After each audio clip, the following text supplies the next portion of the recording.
नमस्कार. ध्यानगंगामध्ये आपले मनपूर्वक स्वागत आहे. अध्याय श्रीमद् भगवद्गीता अध्याय 16वा. गुरूंना वंदन. श्री गजानन महाराज की जय. गणगण गणात बोते. अध्याय 16वा. प्रारंभ.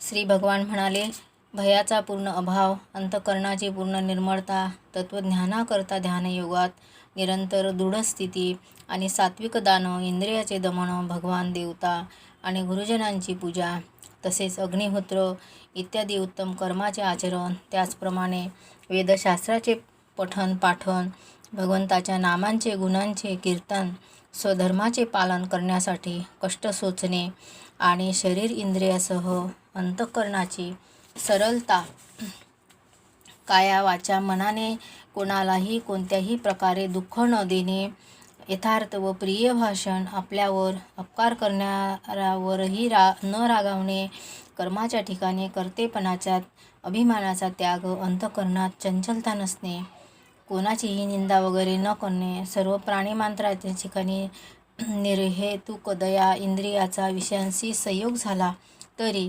त्यांच्याविषयी आसक्ती न वाटणे, कोमलता, लोकविरुद्ध व शास्त्रविरुद्ध आचरण करण्याची लज्जा, निरर्थक हालचाली न करणे, तेज, क्षमा, धैर्य, बाह्य शुद्धी, कुणाविषयी शत्रुत्व न वाटणे आणि स्वतःविषयी मोठेपणाचा अभिमान नसणे, ही सर्व हे अर्जुना दैवी संपत्ती घेऊन जन्मलेल्या माणसांची लक्षणे आहेत. हे पार्था, ढोंग, घमेंड, अभिमान, राग, कठोरपणा आणि अज्ञान ही सर्व आसुरी संपत्ती घेऊन जन्मलेल्या पुरुषांची लक्षणे आहेत. दैवी संपदा मुक्तिदायक आणि असुरी संपदा बंधनकारक मानली आहे. म्हणून हे अर्जुना, तू शोक करू नकोस, कारण तू दैवी संपदा घेऊन जन्माला आला आहेस. हे अर्जुना, या जगात मनुष्य समुदाय दोनच प्रकारचे आहेत, एक दैवी प्रकृतीचे आणि दुसरे असुरी प्रवृत्तीचे. त्यापैकी दैवी प्रकृतीचे विस्तारपूर्वक सांगितले. आता असुरी प्रकृतीच्या मनुष्य समुदायाबद्दल माझ्याकडून सविस्तर ऐक. आसुरी स्वभावाचे लोक प्रवृत्ती आणि निवृत्ती दोन्हीही जाणत नाही. त्यामुळे त्यांच्या ठिकाणी अंतर्बाह्य शुद्धी असत नाही, उत्तम आचरण असत नाही आणि सत्य भाषणही असत नाही. ते आसुरी स्वभावाचे मनुष्य असे सांगतात की हे जग आश्रयरहित, सर्वथा खोटे आणि ईश्वराशिवाय आपोआप केवळ स्त्री पुरुषांच्या संयोगातून उत्पन्न झाले आहे. म्हणूनच केवळ काम हेच त्यांचे कारण आहे, त्याशिवाय दुसरे काय आहे. या खोट्या ज्ञानाचा अवलंब करून ज्यांचा स्वभाव भ्रष्ट झाला आहे आणि ज्यांची बुद्धी मंद आहे, असे सर्वांवर अपकार करणारे क्रूरकर्मी मनुष्य केवळ जगाच्या नाशाला समर्थ होतात. ते दंभ, मान आणि मदाने युक्त असलेले मनुष्य कोणत्या प्रकारे पूर्ण न होणाऱ्या कामनांचा आश्रय घेऊन अज्ञानाने खोटे सिद्धांत स्वीकारून भ्रष्ट आचरण करीत जगात वावरत असतात. तसेच ते आमरणात असंख्य चिंताचे ओझे घेतलेले, विषयभोग भोगण्यात तत्पर असलेले, हाच काय तो आनंद आहे असे मानणारे, शेकडो आशांच्या पाशांनी बांधले गेलेले ते मनुष्य कामक्रोधात बुडून जाऊन विषयभोगांसाठी अन्यायाने द्रव्यादी पदार्थाचा संग्रह करण्याचा प्रयत्न करीत असतात. ते विचार करतात की मी आज हे मिळविले आणि आता मी हा मनोरथ पूर्ण करीन. माझ्याजवळ हे इतके द्रव्य आहे आणि पुन्हासुद्धा हे मला मिळेल. या शत्रूला मी मारले आणि त्या दुसऱ्या शत्रूंनाही मी मारेल.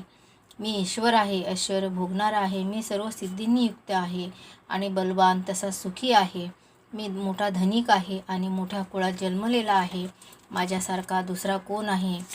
मी यज्ञ करेन, दाने देईन, मजेत राहीन. अशा प्रकारे अज्ञानाने मोहित झालेले, अनेक प्रकारांनी भ्रांतचित्त झालेले, मोहाच्या जाळ्यात अडकलेले आणि विषयभोगात अत्यंत आसक्त असे असुरी लोक महाअपवित्र नरकात पडतात.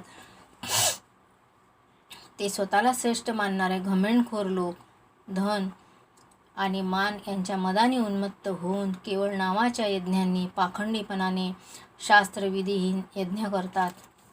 हे अहंकार, बळ, घमेंड, कामना आणि क्रोधादिकांच्या आहारी गेलेले आणि दुसऱ्यांची निंदा करणारे पुरुष आपल्या व इतरांच्या शरीरात असलेल्या मज अंतर्यामीचा द्वेष करणारे असतात. त्या द्वेष करणाऱ्या, पापी क्रूर कर्मे करणाऱ्या नराधामांना मी संसारात वारंवार आसुरी योनीतच टाकतो. हे अर्जुना, ते मूढ मला प्राप्त न होता जन्मोजन्मी आसुरी योनीतच जन्मतात. उलट त्याहूनही अतिनीच गतीला प्राप्त होतात, अर्थात घोर नरकात पडतात.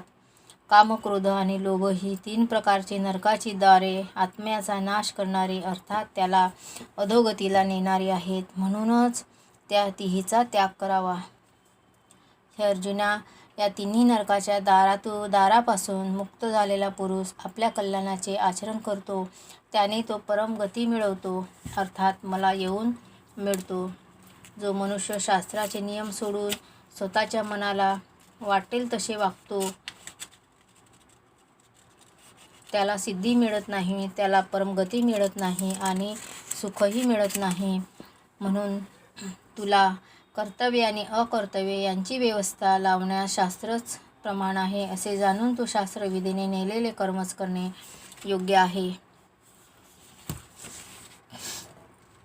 श्री कृष्णार्जुन संवादे दैवासुर संपन्नि भाग योगो नाम षोडशोऽध्याय समाप्त. अध्याय 16 समाप्त.